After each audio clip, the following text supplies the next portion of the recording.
ಮಂಗಳೂರಿನ ಬಲ್ಮಠದಲ್ಲಿ ಕಟ್ಟಡ ಕಾಮಗಾರಿ ವೇಳೆ ಒಂದು ಭಾಗದ ಮಣ್ಣು ಕುಸಿಯಲ್ಪಟ್ಟು ಇಬ್ಬರು ಕಾರ್ಮಿಕರು ಸಿಕ್ಕಾಕೊಂಡಿದ್ರು. ಒಬ್ಬನ ರಕ್ಷಣೆ ಮಾಡಲಾಗಿದೆ, ಮತ್ತೋರ್ವ ಕಾರ್ಮಿಕನ ರಕ್ಷಣೆಗಾಗಿ ಕಾರ್ಯಾಚರಣೆ ಮುಂದುವರೆದಿದೆ.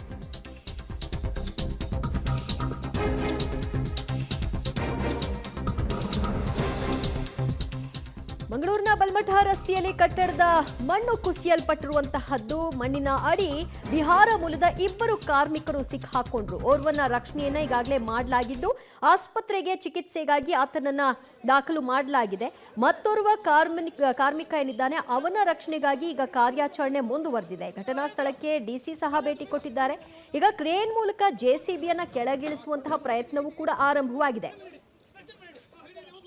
ಓರ್ವನನ್ನ ರಕ್ಷಣೆ ಮಾಡಲಾಗಿದ್ದು ಆತನನ್ನ ಆಸ್ಪತ್ರೆಗೆ ಆಂಬ್ಯುಲೆನ್ಸ್ನ ಮುಖಾಂತರವಾಗಿ ಶಿಫ್ಟ್ ಮಾಡ್ತಾ ಇರುವಂತಹ ದೃಶ್ಯವನ್ನ ನೋಡ್ತಾ ಇದ್ರಿ. ಚಂದನ್ ಮತ್ತು ರಾಜ್ಕುಮಾರ್ ಇಬ್ಬರು ಕಾರ್ಮಿಕರೇನಿದ್ದಾರೆ ಈ ಮಣ್ಣಿನ ಅಡಿಯಲ್ಲಿ ಸಿಕ್ಕಾಕೊಂಡ್ಬಿಟ್ಟಿದ್ರು.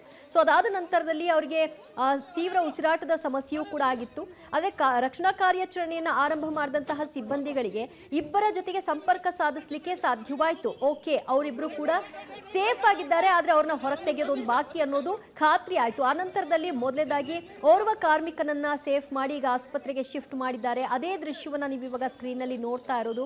ಮಗದೊಬ್ಬ ಕಾರ್ಮಿಕನ ಒಂದು ಶೋಧ ಕಾರ್ಯ ಮುಂದುವರೆದಿದೆ. ಮತ್ತಷ್ಟು ಅಪ್ಡೇಟ್ಸ್ ಕೊಡ್ತಾರೆ, ಲೈವ್ ಅಪ್ಡೇಟ್ಸ್ ಸುಖಪಾಲ್ ಪ್ರತಿನಿಧಿ. ಸುಖಪಾಲ್, ಸದ್ಯ ಈಗ ಪರಿಸ್ಥಿತಿ ಹೇಗಿದೆ? ಜೆಸಿಬಿ ಇಳಿಸುವಂತಹ ಉದ್ದೇಶ ಏನು ಮತ್ತು ಅದರ ಪ್ರಕ್ರಿಯೆ ಕೂಡ ಆರಂಭ ಆಗಿದೆ. ಸೊ ಈಗ ಅದರಿಂದ ಏನು ಮಾಡಬಹುದು ಅಂತ? ದಿವ್ಯಾ, ಜೆಸಿಬಿ ಇಳಿಸಲಿಕ್ಕೆ ಪ್ರಯತ್ನ ಮಾಡಲಾಗಿತ್ತು, ಆದರೆ ಆ ಸಂದರ್ಭದಲ್ಲೇ ಭಾರೀ ಮಳೆ ಬಂತು. ಹೀಗಾಗಿ ಇದು ಕಾರ್ಯಾಚರಣೆಗೆ ತೊಂದರೆ ಆಗುತ್ತೆ. ಜೊತೆಗೆ ಜೆಸಿಬಿಯನ್ನು ಇಳಿಸಿದರೆ ಅಲ್ಲಿ ಬಿದ್ದಿರುವಂಥ ಮಣ್ಣು ಈಗ ನೀರು ತುಂಬಿ ಕೆಸರಾಗಿರುತ್ತೆ. ಹಾಗಾಗಿ ಅಲ್ಲಿಗೆ ಜೆಸಿಬಿ ಇಳಿಸಲಿಕ್ಕೆ ಕಷ್ಟ ಆಗುತ್ತೆ. ಈಗ ಸದ್ಯದ ಮಟ್ಟಿಗೆ NDRF ತಂಡ ಬಂದಿರುವಂಥದ್ದು ನಾವು ಗಮನಿಸ್ಬೋದು.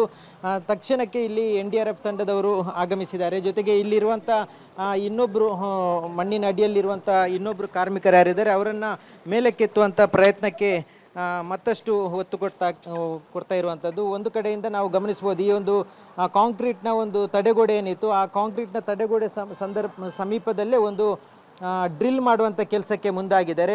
ಮೊದಲಿಗೆ ಜೆಸಿಬಿ ಇಳಿಸುವಂಥ ಪ್ರಯತ್ನ ಆಗಿತ್ತು, ಆದರೆ ಈಗ ಮತ್ತಷ್ಟು ಮಣ್ಣು ಕುಸಿಯುವಂಥ ಭೀತಿ ಇರೋದರಿಂದ ಅದರ ಕೆಳಭಾಗದಲ್ಲಿರುವಂಥ ಕಾಂಕ್ರೀಟ್ನ ಒಂದು ತಡೆಗೋಡೆ ಏನಿದೆ ಅದನ್ನು ಕೊರೆಯುವಂಥ ಕೆಲಸ ಆಗುತ್ತೆ. ಅದರಲ್ಲಿ ಕಾರ್ಮಿಕ ಯಾವ ಪ್ಲೇಸಲ್ಲಿದ್ದಾರೆ ಅಲ್ಲಿಗೆ ಫಸ್ಟಿಗೆ ಆಕ್ಸಿಜನ್ ಹೋಗಬೇಕು. ಹಾಗಾಗಿ ಆ ಕೆಲಸಕ್ಕೆ ಮುಂದಾಗಿದ್ದಾರೆ.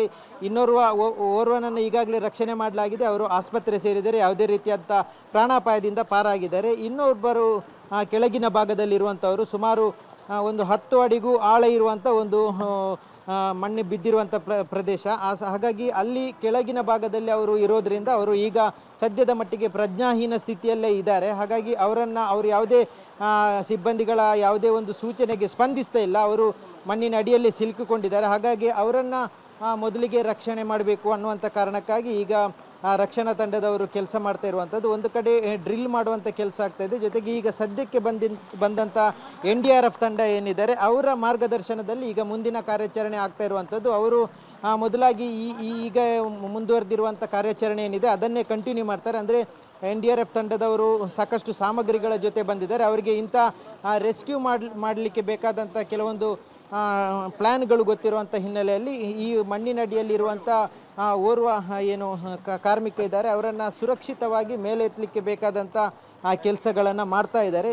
ಸದ್ಯದ ಮಟ್ಟಿಗೆ ಅವರು ಪ್ರಜ್ಞಾಹೀನ ಸ್ಥಿತಿಯಲ್ಲಿರೋದ್ರಿಂದ ಮತ್ತಷ್ಟು ಆತಂಕ ಇರುವಂಥದ್ದು. ಆದಷ್ಟು ಬೇಗ ಅವರನ್ನು ಮೇಲಕ್ಕೆತ್ತಬೇಕನ್ನುವಂಥದ್ದು. ಈಗಾಗಲೇ ಈ ಘಟನೆ ನಡೆದು 2 ಗಂಟೆ ಆಗಿದೆ. ಹಾಗಾಗಿ ನಿರಂತರ 2 ಗಂಟೆಗಳ ಕಾಲ ಅವರು ನೀರಿನ ಅಡಿಯಲ್ಲೇ ಇರೋದರಿಂದ ಮಣ್ಣಿನಡಿಯಲ್ಲೇ ಇರೋದರಿಂದ ಅವರಿಗೆ ಆಕ್ಸಿಜನ್ನ ಕೊರತೆ ಇರೋದರಿಂದ ಜೊತೆಗೆ ಈಗ ಭಾರಿ ಮಳೆ ಸುರಿದಿರುವಂಥ ಕಾರಣಕ್ಕಾಗಿ ಮಣ್ಣು ಅಲ್ಲಿಗೆ ಕೆಸರಾಗಿರುವಂಥದ್ದು. ಮಣ್ಣಿನ ಅಡಿಯಲ್ಲಿ ಇರುವಂಥ ಒಬ್ಬರು ಕಾರ್ಮಿಕರು ಯಾರಿದ್ದಾರೆ ಅವರನ್ನು ಹೇಗಾದರೂ ಮಾಡಿ ಮೇಲಕ್ಕೆ ಎತ್ತಬೇಕು ಅನ್ನುವಂಥ ಹಿನ್ನೆಲೆಯಲ್ಲಿ ಈಗ ಕಾರ್ಯಾಚರಣೆ ಮುಂದುವರೆದಿರುವಂಥದ್ದು.